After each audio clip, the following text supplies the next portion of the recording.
Hi everyone, Salena Kulkarni from Phoenix Wealth Group here, and in today's short video I want to talk about how fussy should you be when it comes to selecting your tenants.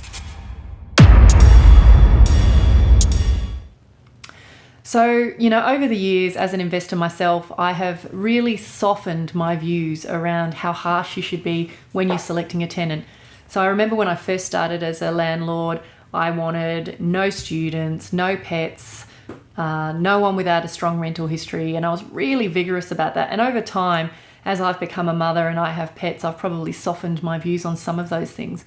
What I would say to you though is it's really important that when you make a decision around a tenant, you always have a conversation over the phone or in face-to-face with your property manager, just to get that depth of understanding about what the tenant is actually like. So often what property managers will do is they'll send you a quick email saying, look, I've got an application from this person, and maybe a 2 or 3 sentence summary about who they are and how they look on paper. And my experience is that how someone looks on paper may or may not reconcile to how they presented face-to-face with the property manager. So what I love to do it doesn't matter which property it is, whether it's a high-end or moderate-end property, I will ring my property manager and say, tell me about this person. Just because I think when you get a sense of what they were like, that can often be a great indicator.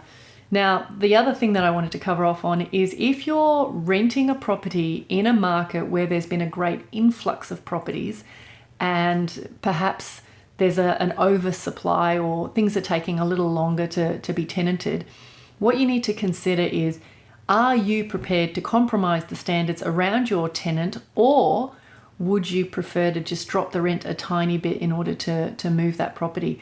Now, for me personally, I'd rather get $10, $20 a week less, but still get a nice tenant, rather than pitch for the higher rent and get maybe someone who's a little bit borderline or not as strong on paper, or in terms of their likelihood to be a good tenant.